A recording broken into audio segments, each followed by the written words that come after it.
I'm pleased now to be able to introduce our presenter for today's training, Josh Leftwich. Josh Leftwich was named President and CEO of the Texas Aggregates and Concrete Association, TACA, in May 2020, after having served 20 years in the mining and energy sectors. He has an extensive and diverse range of experience in environmental permitting and regulatory policy, legislative engagement, business planning, risk management, and stakeholder engagement.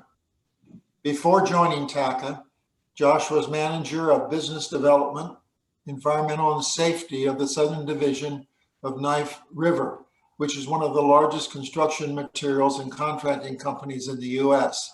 While there, he oversaw the company's environmental programs for its operating sites and led safety and business development teams. Throughout his career, Josh has directed projects at Cameco Resources, Uranium Energy Corp., and Mastina Uranium. Josh has been active in state and national trade associations for many years, including the National Mining Association, the Associated General Contractors, the Texas Mining and Reclamation Association, and Society of Mining Engineers. He's also been an active member of TACA, the Texas Aggregates and Concrete Association, having served on their board of directors and executive committee, as well as chair of their government affairs committee. And now I'll invite Josh to begin his presentation on the future challenges of the aggregate industry. Thanks, Bob. I appreciate that introduction, and I look forward to talking with you all today. You know, it's been an interesting time over joining the association over the last year, and I sure wish I was given this presentation to a room full of people, but so be it. Here we are today. So I look forward to letting you all know a little bit more about the construction material industry and how our challenges are facing us. And yeah, as I said, please ask me any questions you have at the end of the presentation. So I will go ahead and get started. All right, overview, talk changing Texas marketplace. I'll go over some policy issues, and then we'll wrap up our presentation. So who are we? TACA is the largest state trade association in the U.S. Representing concrete, aggregate, and cement industries in the U.S. So we're one of the largest associations. We actually border up against national associations just in people that we have in our association. So we estimate there's about 100,000 people total employed by our members of our association, which contribute around $10 billion in direct annual economic impact to the state of Texas. As lots of associations, I'm sure you're aware of, lots done through committees. We have various committees, and that's the majority of our work is done through our committees. So our committees are environmental sustainability, government affairs, safety, transportation, education, industry promotion, marketing, membership, and then specifications. So we kind of take a broad swath of our industry and divide it up in these different categories, which covers pretty much any issues that comes up within our industry. With those committees, our environmental is a very large committee, government affairs, those are very active committees just with everything going on. We have a lot of members that are smaller type companies, mom and pop operations, as well as large corporations. But we kind of range a whole span of industries on size and number of employees. So we're kind of fit the need for a lot of those companies who don't have dedicated lobbyists or government affairs people, or just help them out with their environmental programs, safety programs, those type of deals. So our committees are very active, and it's a lot of good work that comes through our committee work. So Also, TACA puts on a bunch of educational conferences throughout the year. So we have a short course that's held down in Texas A&M every year, an environmental sustainability seminar, which goes over a lot of environmental issues that come up through the years. We hold chat and choose, annual meetings, all those type of normal association type meetings also. So just a little bit about our organization and what we do. And I just wanted to kind of brief y'all, let y'all know what TACA does and who we represent. You know, TACA does represent, you know, a majority of the aggregate concrete and cement members in Texas. So if you see concrete trucks driving down the road or trucks full of rocks, most of those people that are producing those materials are members of TACA, and we represent them and their needs across Texas. So, you know, one thing we try to do too is we share our story. You know, Texas is a growing population. You know, they're saying there's about 1,400 new Texans each and every day.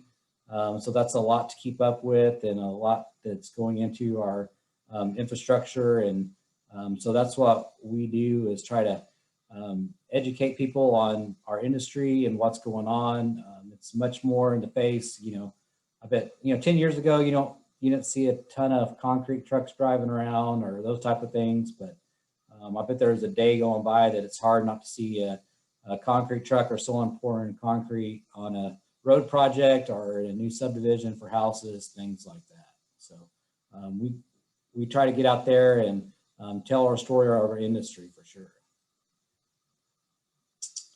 So one thing we do too is, you know, we do give back to our communities. We do an annual bike build. That's a real neat thing we do through our association, and we get about 150 bikes donated, and we put them all together and go give them to needed organization. Our last bike build, we gave them to Children's Charities of Fort Worth, which we gave about 150 bikes to needed children. So it was a great event, and it's we do a lot of those type of events with our association. So not only do we continue to help Texas build, but we do help our communities where we're located. A lot of our member companies are very active in those communities also. So COVID-19 pandemic. So we're still, I guess, in the middle of a pandemic. It's been a long 2 weeks since they said it's just going to be a 2-week quarantine type deal. It seems like it's, you know, it's part of our everyday lives now. I'm sure y'all are all tired of Zoom calls and all those type of things. And, you know, at the very start of this pandemic, you know, Governor Abbott came out and said, you know, the construction, mining, and building material manufacturers were essential and critical infrastructure to the country and to the state. So we were considered an essential business. So a lot of our companies continued to work through it. There's never really a shutdown at all. So a lot of them, of course, I'm sure y'all did the same thing, working at home, made necessary changes to accommodate employees that needed to still work and work from home, and kept a lot of employees still working. So it was you know, that's one thing our industry did do, is we kept a lot of people working. A lot of projects got moved forward.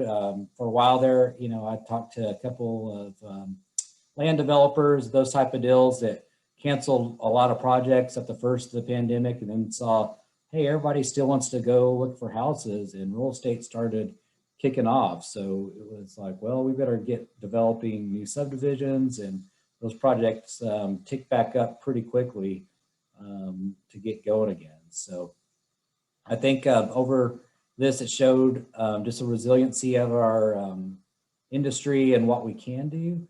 You know, a lot of our members and what they do on a normal day-to-day type of work is already socially distancing to some extent. So a lot of driving around and delivering materials and those type of deals that can still happen safely, and those type of things. So it's been a very interesting time, though, from an association standpoint, and to help our member companies make it through this time, as y'all have seen too. And it'll be an interesting year to see how things turn out, with COVID-19 and how things are going to continue and what's our new normalcy going to be. One thing we did that was kind of fun as an association, we did do a TACA Gives 19 campaign, and we raised some money and were able to give out that money to needed families that were impacted. So, as a thing that was considered essential business and kept on working, we were fortunate to still have those well-paying jobs and good work that was still coming in. And so we wanted to somehow give back to those that were needed. And we had a TACA Gives 19 campaign, and we raised some funds through that. And it was a really successful little thing we did in the middle of it. So as you're probably all aware, and you had meetings canceled and all those things, so we had to adjust as well, and had a lot of meetings canceled, had to go to virtual meetings, those type of things that is really challenging from just a networking standpoint, meeting your members, those type of events that you normally have all kind of got canceled, and we had to figure out new ways of doing things. And so for me, it was a very interesting time coming into a new job with, expectations of it being kind of normal situations, and then trying to create a lot of new things this last year as through the pandemic. So it's been an interesting year to say the least. So our industry had record demand in 2019, and I don't have the new numbers yet, but 2020, I bet is going to be another record year with the things continuing to still happen in the state of Texas. So these are just numbers, and these numbers are from 2019. Our 2020 numbers won't be coming out for till February. So it may be a little out to date, but it's kind of, you're right in the middle of reporting time for our annual numbers. So it's, I don't have new numbers yet, but so ready mix volumes were at 61.8 million cubic yards. That was up 10.2% from previous year. Texas was a 16% of the total US volume. So it's pretty amazing that our state had 16% of the total US volume for ready mix. So that's a lot of ready mix concrete that's being used for infrastructure projects, roads, houses, all those type of things through the year. So aggregates, so we mined 310 million tons of aggregate, which is a phenomenal, that's a lot of material going out the doors. And we were 10% more than number 2, California, and number 3, Florida combined. So we produced more aggregates in California and Florida combined that came out of our quarries and sand and gravel pits in Texas. So just to give you a little perspective on that. So one train load of rock going down the road is about 10,000 tons. So that's a lot of trains that have delivered a lot of aggregates through the state of Texas. So every time you see a train going down the road, that's how much is in one of those. So you start thinking about all the 310 million tons. That's a lot of material coming out of quarries in Texas. Cement production, which I'm sure y'all are very aware that cement and concrete are not the same thing. So that's one of the things we constantly have to educate people on. But cement production is 18.3 million tons, and we're equal to number 2, California, and 93% of Florida. So that number doesn't include imports. So I can't, that number is not really reported to the comptroller. It's only actually cement production through the state. So if you took in our imports, Texas does import quite a bit of cement through the Houston Ship Channel. So there's a lot of cement coming into Houston that gets distributed across Texas through through rail and other means that's not in this 18.3 million tons of cement for the state. So I mean, I think in 2020 is going to at least equal these numbers from what I'm hearing just in the industry. I don't know if we'll exceed them this year, but they will. I bet they will equal these numbers for 2020. And it's seeming like from talking to people, 2021 is going to be another strong year here in Texas also. So why Texas? So why do we have so much materials needed for our Texas? So I'm sure that you have seen the growth just in y'all's jobs and what y'all are doing too. Y'all are right there in the cusp of things going on.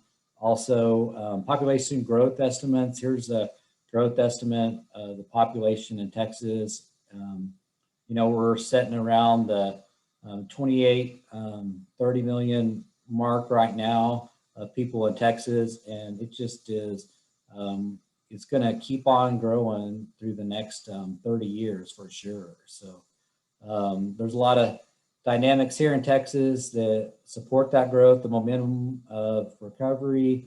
Low interest rates are helping out a lot from a housing standpoint that spurs on a lot of residential growth. Oil field activity in the past has been very active.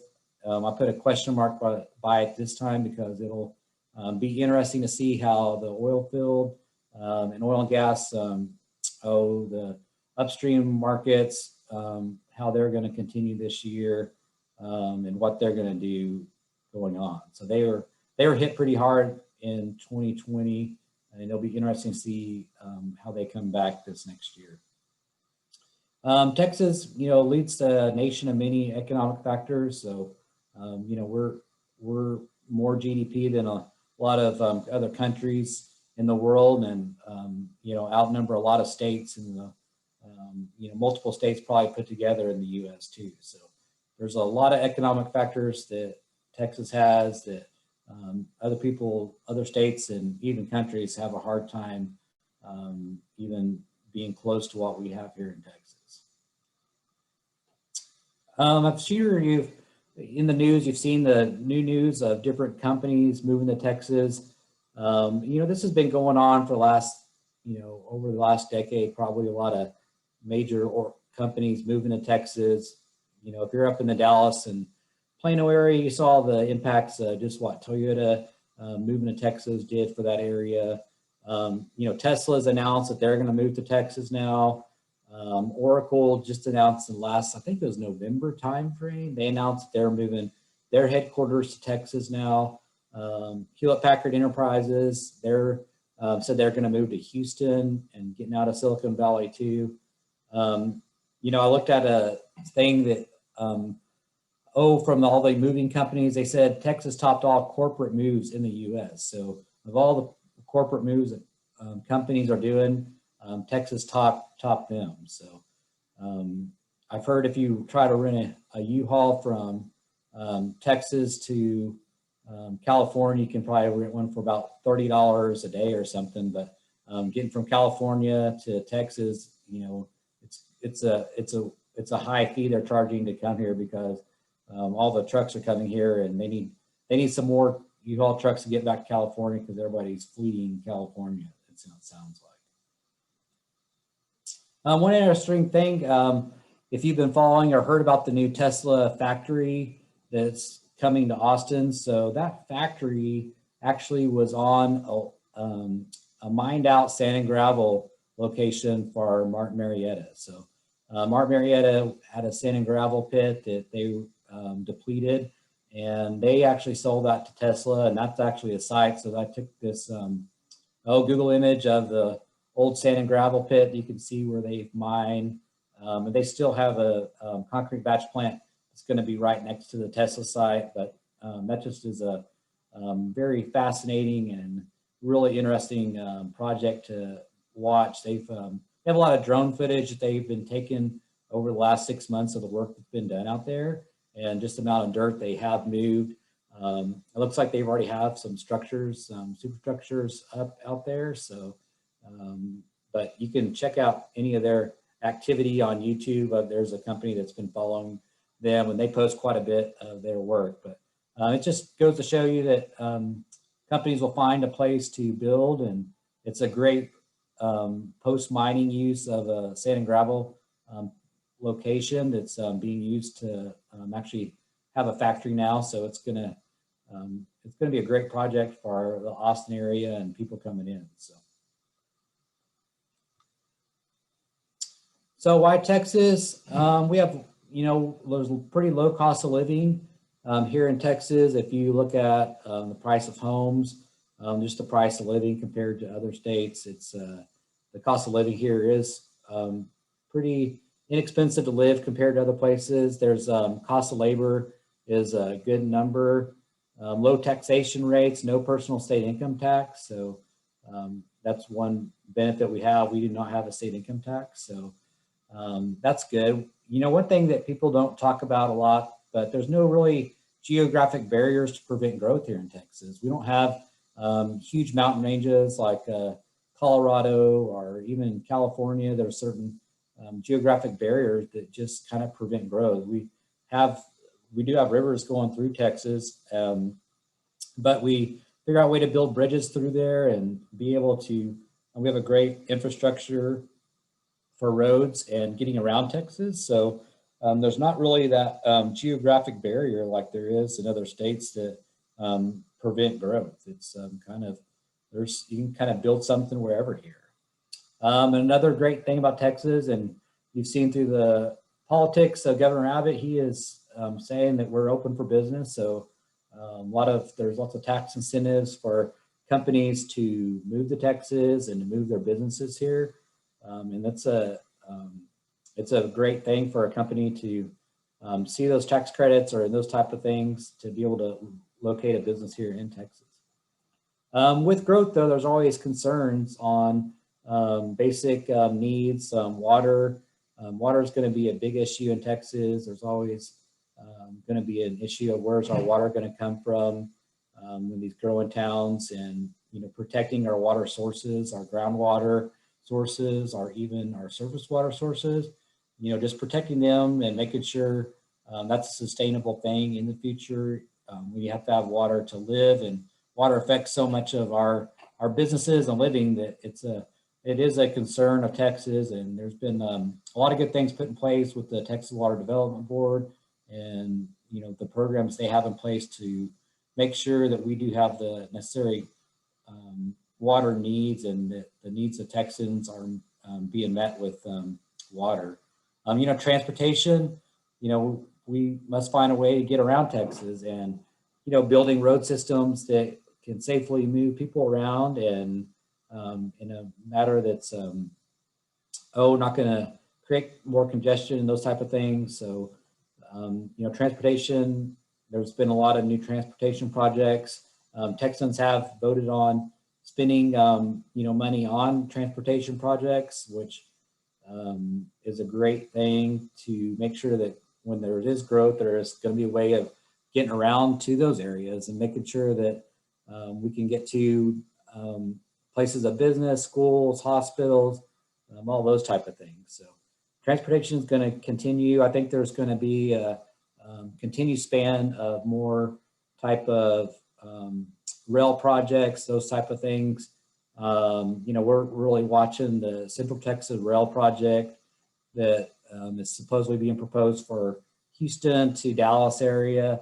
That project alone will create a major impact on materials and those type of things. So, but I think there's going to be a lot more transportation, different types of transportation being proposed throughout Texas to mitigate some of those issues that there is with just moving around Texas. So, and one thing, Texans don't like the words no. So no is not a solution. And it's always fun to talk to the civil engineers like ourselves and engineering groups. And, you don't want to tell them no. There's always going to be a way to figure out how to get something done. And it's going to spur a lot of creative things in the future with the growing state. And that's not really an option for our Texans. We don't like to say no. So we'll figure out a way to get things done. So one thing that's really driving the growth of Texas too, just the overall residential market and momentum of residential houses here in Texas. So I think this year the residential market, I think they had a record year this year of selling houses. It's been very good for the home builders. If you look at any home builder stock, they've done great this year. They're building houses as fast as possible. It's going to be interesting to see if urban sprawl is going to happen again. So there's a major push to get people back downtowns and revitalization of downtowns. And now you're seeing with the pandemic, well, everybody's like, well, maybe I want to be out away from downtown and not around a lot of people. So there's been a big impact on the residential market just with new homes. There's affordable homes here in Texas. The price of a medium-sized home is around the $295,000, which is still pretty low considering across the U.S. So people can get into affordable housing. I think affordable housing is going to be an issue in the future, and to see how that's going to be taken care of. I'm sure the market will adjust accordingly, but there is a lot of people moving and buying homes in Texas. I tell people through the pandemic, I still have traveled all through Texas, and I've been traveling to Austin. I live in College Station, but travel to Austin, Dallas, Houston, San Antonio, and every hotel I stay at, it seems, I talk to the people staying there, and they're all there from out of state looking for homes. So it's at least 3 of the 5 people I see at the very sparse hotels. They're in those towns looking for homes. So it's like, interesting to see.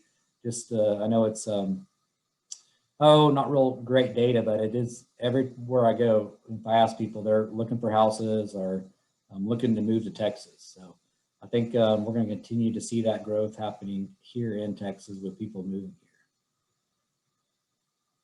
here. This is a pretty interesting economic chart that I pulled from the Federal Reserve Bank of Dallas. And so this is a Texas leading index, and it's comprised of the Texas value of the dollar, U.S. leading indexes, real oil prices, well drilling permits, initial unemployment claims, the Texas stock index, so stocks of Texas companies, a help wanted index, and then average weekly hours worked in manufacturing. So it's kind of an index of all the things that really drive Texas.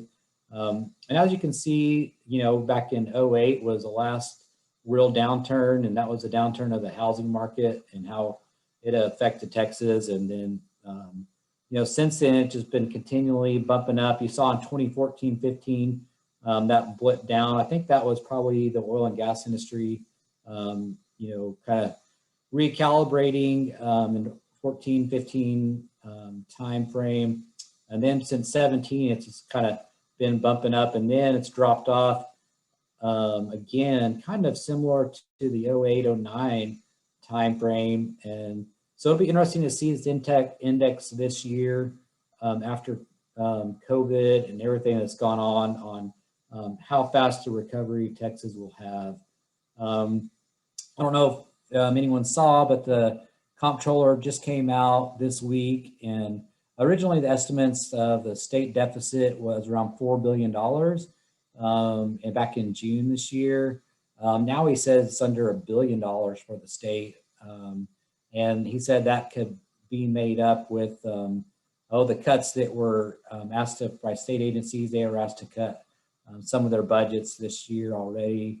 And they said that those budget cuts could make up for that roughly $1 billion deficit we do have, and could actually lead into some surplus. So I think, overall Texas has come out pretty good through the pandemic. Sales tax, they got businesses going again, with the mandates from the governor and those types of things in place. And so it does look like it has affected the economy of Texas positively. And so I'm guessing this graph, if we look at it, in 6 months, in June or so, I think it will show a recovery in Texas for sure. So transportation. So Texas has a 10-year unified transportation plan, which calls for about $7 billion per year of money going to transportation projects. The funding categories you can kind of see up in that graph is a different funding categories. So preventive maintenance, rehab projects, metro and urban area corridor projects, non-traditionally funded transportation projects, safety projects, transportation alternative programs. So there's a whole host of different projects where that money is going to from the Unified Transportation Plan. So Prop 1 was passed in the 2013, I believe, and enacted in 2014. And basically it gets money from oil and gas severance revenues for the transportation plan. So it gives about $500,000 to $1 billion a year to the transportation plan. So depending on oil and gas, this goes up and down. So it is an issue for last year, with oil and gas being down. The numbers for that oil and gas severance revenues are going to be lower for the dollars going into the transportation plan for next year, actually. So we're about a year behind on all the budgeting and those things. We're already in 2021's year for TxDOT for funding projects and those type of things. So Prop 7, Prop 7 goes and use sales and use tax and auto sales, and that's over $5 billion that gets transferred to the transportation plan.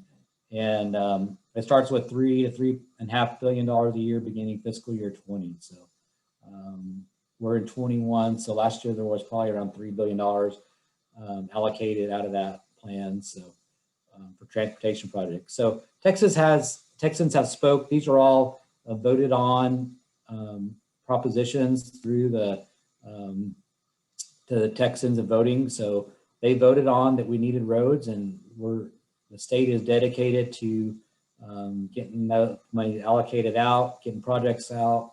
TxDOT's done a great job this year getting projects out and moving projects up where they could, just with the decreased number of traffic on the roads.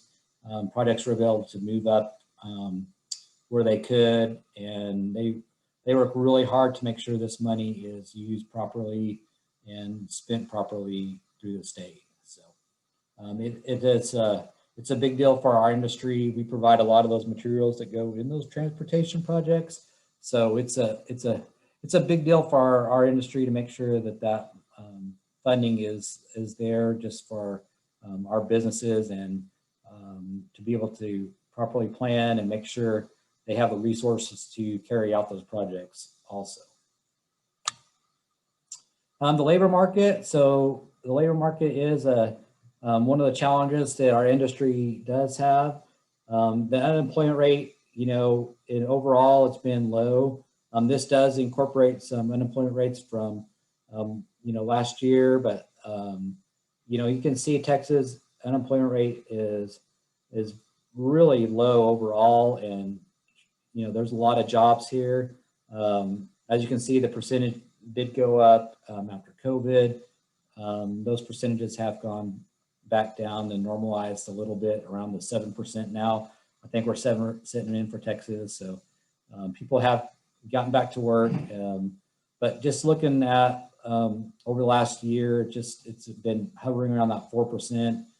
I think we'll be back down to those levels. It's very hard to find workers in our industry. It's always a challenge to find the laborers to do jobs. Drivers are always an issue, those type of things. It's going to be a continued challenge moving forward, especially with more industry moving into Texas. If the oil and gas industry takes back off again, that'll also impact things as you see people migrate over to that industry when it is hot and heavy, so to say. So what does this mean for the concrete, aggregate, and cement industry? If you look at all the projects that are coming in Texas and people and just the overall demand, in just 10 years, we'll require about 15 to 50 million more tons of aggregate. So looking at, our 30 million tons a year that we're already producing, where are we going to find another 15 to 50 million tons of rock to be used for roads, concrete, those type of things. 3 to 10 million more yards of ready mix are going to be needed, and 1 to 3 million more tons of cement will be required just to keep up with the growth in Texas moving forward. So it's just the demand, and looking at those numbers is it's pretty mind-boggling on what's required that goes in those numbers, the capital it's needed, it's going to take to build new plants, build new quarries. Cement plants are really hard to permit if you can't even permit one nowadays. So, and then not to mention by 2050, which is only 31 years away. It sounds like a long time, but it's not. We'll need an average of 124 million tons, 25 to 36 million more yards of concrete, and 7.5 to 11 million more tons of cement. So it's going to continue to grow, and with growth is going to require products that are necessary to build things. So as I talked about, there's a lot of growth coming to Texas, but with that growth and just, with any kind of growing pains, it creates challenges. So there's a changing landscape in Texas for sure. A lot of these towns that you see growing, the North Dallas area, you've seen major growth up there. Houston with the new tollways, 99s going in, and all the growth that's happening around the Houston area. Look at the San Antonio and Austin area, they're practically grown together. So just those growth in those areas create challenges just to our industry. There's a couple of pictures of just a lot of groups are starting to pop up because, basically people are moving into where we get a lot of these materials from. So where at one time when there was a concrete plant out kind of on the outskirts of town, that town has grown around them now. Or if there's the quarry operations in San Antonio and the Hill Country area, just the growth has moved out to those locations. So it just makes people a lot more aware of their surroundings. So we see a lot of things in the press nowadays of, downwinders of the Houston area, a lot of things about dangers of silica from concrete plants, stop the Vulcan concrete plant in Bernie area. We have a lot of adversity to our industry, and with social media out there, it's very easy for people to be knowledgeable of these issues and to talk about them, and they gain a lot of momentum real quick. So it's a challenging industry for sure. There's a lot of every region creates its own challenges. There's challenges in Houston area, Marble Falls and San Antonio with quarries, North Dallas area with concrete plants.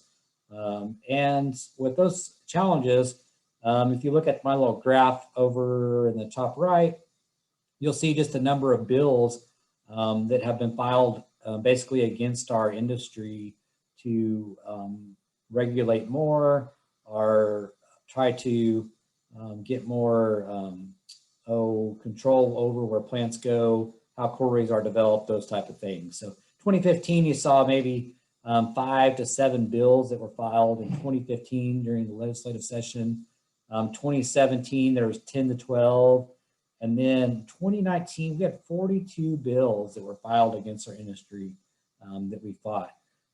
So today actually marks the first day of the 87th latest legislative session, and we already have 35 bills filed against us right now. So it's already going to be a lot of them were the same bills that were filed in 2019, but it's going to continue to People are concerned about traffic that around these different sites that they create. If you have a quarry over here in Marble Falls, there are going to be 100 to 200, big trucks coming out in and out of there a day, which it does create some congestion issues, and how those companies manage those traffic flows and those type of things is always a challenge for those companies. But it's a needed material, and they're getting material out, and it's it's going to be a continued challenge in our industry on how we coexist in those areas with the ever-growing landscape of Texas. Here's just some more things that we pulled on social media on different things. There's Friends of Dry Comal County. There's just been lots of Facebook posts. Here's over to the right. This was a letter that was sent to us about one of our cement plants, and it was a handwritten note we got at one of our public meetings that someone slipped to us. So it's always interesting to see what comes out. So there's a lot of issues, and TACA does we try to do a great job of representing our industry and work with the public and the officials, government officials, and TCEQ to work through a lot of these issues. So here's just a quick video I want to show y'all of the growth. And this is an area where we've been working with TCEQ on the rulemaking for our sand and gravel operations. So we've been working with them on implementing our best management practices. And it's a rulemaking that we initiated with TCEQ to be proactive in the San Jacinto River area that feeds down. So the San Jacinto River feeds from Lake Conroe down to Lake Houston, which Lake Houston is a drinking source for the city of Houston. And there's a lot of sand and gravel mines on the San Jacinto River there. But here's just a great example of the growth just in the San Jacinto West Fork from 1984. And you can start just seeing the infill of the growth there. So this is basically the San Jacinto West Fork right here that goes down to Lake Houston. Lake Conroe's up here. All these facilities right here are sand and gravel facilities located along the river there, but just the infill of growth that's happening, this 2002, 3, 4. You can see the subdivisions that have been going in to that area has just been phenomenal. So they've had some pretty major flooding events through Harvey and Esmeralda, tropical storms that have come through there in those areas. Here's a high-speed look at it. But, that just goes to show you that of the growth that is happening, this is just one little, not little, but it's a spot in Texas that's growing. You could probably do this for any of the other areas, San Antonio, Dallas, Fort Worth, Austin. They're going to show the same things of the growth in Texas. Policy, from a policy standpoint, there is issues that we're working on through this next session. COVID-19 implications to our industry, different demographic changes in Texas, the elections was a very interesting time, and seeing, there was supposed to be a big blue wave through Texas. Texas stayed Republican. The Democrats didn't really gain many seats here in Texas. I think that'll eventually change just with the growth in Texas. There's a lot of impacts from the legislative issues from a federal and state funding level. And then, of course, the presidential election, that was of course, a major deal that happened here. And we've all seen the outcomes of that and are ready to move on and get started in a new regime and see how that's going to affect our whole world. So as I said, the 87th legislative session began today. Actually, I think it begins here. I think it started at noon today. So, but I just kind of wanted to put together a list of different issues we're seeing that on bills that have been filed. So this is just a quick kind of overview of the bills that have been filed.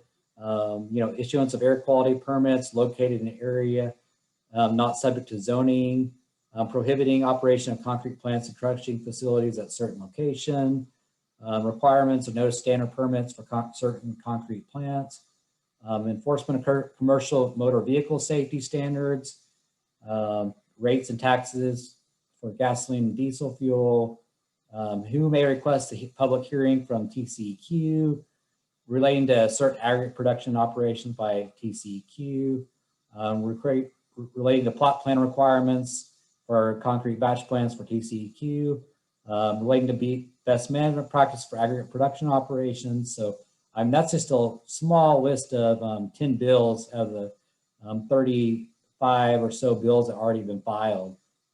Just to give you all kind of a flavor of the issues that we're facing as an industry and the challenges we are facing. So what are we doing as an association about these issues? So we try to engage our legislative staff tours, members of the committees. We give a lot of testimony, try to just educate them on our industry, what kind of rules and regulations we already have to abide by. We're highly regulated already through TCEQ and other stakeholders at this time. We do a lot of facility tours, update meetings. We go meet with HOAs, all those type of things to let them just know about our industry and what's going on. We try to be transparent with our operations and what we're doing and what our goals are. Through the legislative session, we engage directly with legislative language and try to propose new language if we see bills that didn't have bills we don't want to happen. In the past, we've had capital days, which that has gone to the wayside. We work a lot with the other trade organizations out there, such as AGC, Texas Association of Manufacturers, Texas Association of Builders, Texas Mining and Reclamation Association, and Texas Asphalt Association. So we work really well with those other groups, and we all work kind of close to on the session and issues around our industry. Some of the big areas that are issues, just to summarize those, are post-mining use. What's going to be required in a quarry once it's all mined out. There's best management practice that can, should be implemented. Air quality is a big issue. A lot of people see all the dust or see dust at areas and be like, oh, well, this is affecting my air quality. Those type of things are some of the big issues that we continually see. So, but our industry does have a major economic impact. Just to pave 1 mile of 4-lane highway requires about 38,000 tons. 3 unit trains of rock or sand and gravel. Texas is #1 in total lane miles, which is, to see that number, 640,000 roughly lane miles of roads in Texas is just, that's a lot of roads to keep up with, maintain. A lot of maintenance goes into those roads too. 90% of all aggregates are produced within 50 miles of where they're used. So a lot of them are used right close to job sites because trucking, you don't want to try to haul aggregates a whole lot just because of transportation costs. Average annual salaries of workers in our industry is about $75,000. So it's a decent income, and we have good paying jobs for our people that work in our industry. And for every quarry job, 4.8 additional jobs are created throughout the economy. So all of our jobs help create other jobs throughout the economy. So implications of our industry, a lot of the capability, foresight, reserves, permitting, all those are factors that have to go into planning how we're going to increase production.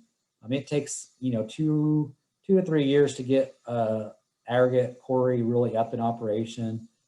It takes a lot of capital, permitting, all those type of things that's needed for our project just to get something up and going. So there's always things happening and going on just to make sure we're going to meet the demands and keep up with our demands today. And even if there's more growth and trying to keep up with those demands, it's going to be challenging. So the issues we see: time and cost, growth outside the marketplace. So if there's major growth in oil and gas industry or major other industries, it comes to with labor shortages and those type of things. And retirements, there's also a big gap in just age gaps in people retiring and the younger generation coming up. There's some major gaps with labor. And then, of course, wage increases is always going to be a challenge to, to keep up with also. So another way we're tackling that is we partner with the Concrete Industry Management Program through Texas State University, which is a program through Texas State on, kids coming out of high school can go and get a 4-year degree and come out with a CIM degree from Texas State. Those guys have 3 or 4 job offers when they get out, come out with great jobs. TACA also holds an Emerging Leaders Academy, which is for up and coming employees of companies. We send them through a 3-year leadership program that they can come out with necessary leadership skills to advance their careers and what they're doing. It was a great program. We've had a lot of success in education and putting money back into the resources of our employees and future people in our industry. So the future, there's lots of things that need to happen. So planning for the growing needs. So how is that going to happen? Make sure we're able to provide materials for the future. A lot of education and development, working with lawmakers and agencies and communities and educating them about our industry. Having the proper labor and workforce is going to be, how we plan for that, how we get people to our industry. It's really hard to get people excited about coming working in a rock quarry or driving a concrete truck. So how we do that's going to impact our industry for sure.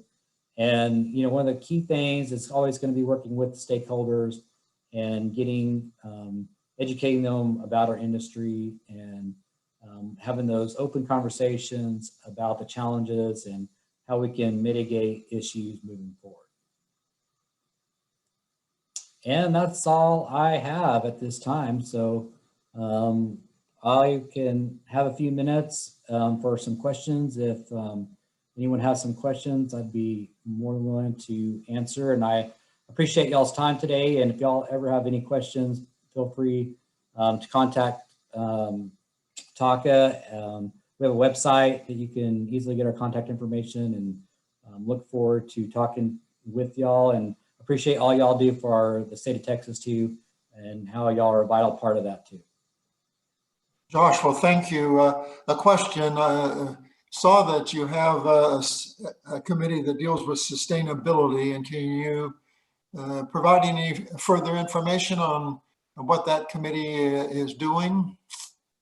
Yeah, so our Sustainability Environmental Committee, we, sustainability has been a big buzzword in everything we do now. So that committee does look at a lot of different things that we can do from a sustainability standpoint. When that committee mainly focuses on the environmental components of our operations and how we can be a sustainable business moving forward. But it will transition to more of the sustainability that's been talked about moving forward and coming up with different programs.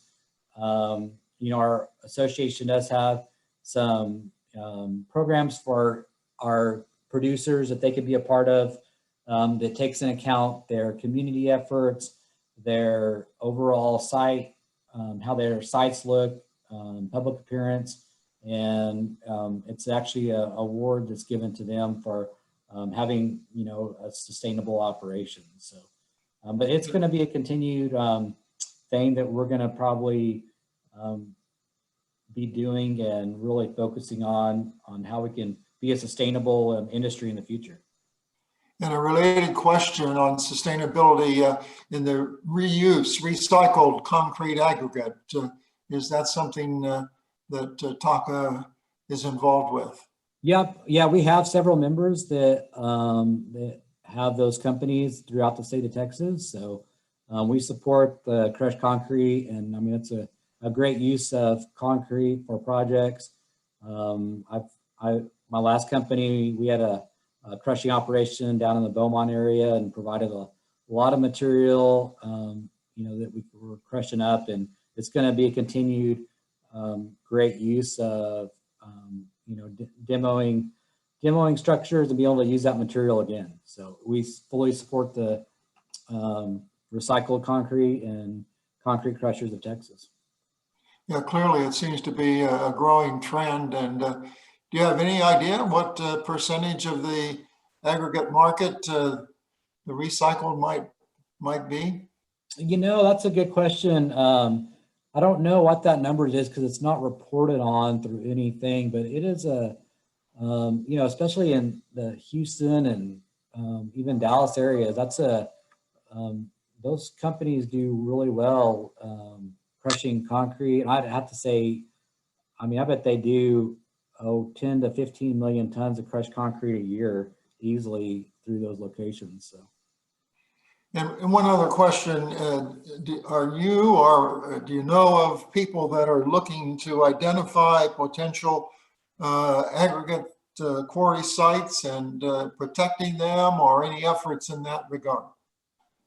Yeah, I would say, I get calls quite a bit on companies that are wanting to figure out how to get into Texas and find those locations. Of course, any company that's an aggregate producer, they're always looking for more reserves. But yeah, if you have members that can provide those type of services, they can contact me at any time, and I can put them with other people. So, but yeah, I always have those kind of calls come in and try to assist as much as I can in my role. And as part of my old job, that's pretty much what I was doing with my previous company, was identifying potential reserves and aggregate operations, those type of things. So. All right, and one quick final answer, if you could give it, any significant cost increase that you anticipate in cement or crushed stone materials with new environmental legislation that may be coming? I think one of the biggest issues with environmental regulations that could impact operations is, especially around like concrete batch plants, and there's been a big push to push them further away from municipalities, and people just don't understand concrete has a half-life once it gets in that truck and mixing. So, to put them further out is gonna, you're gonna have to use more admixtures that cost money.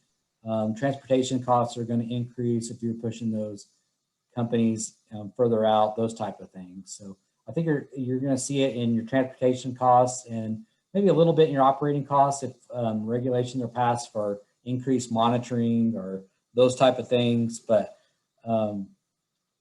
it's hard to put a dollar amount on what that would look like. But the margins are already pretty slim on aggregate productions already. So I'd say any impact or more regulations can impact, pricing at some point, but it's hard to tell how much it actually would be. So.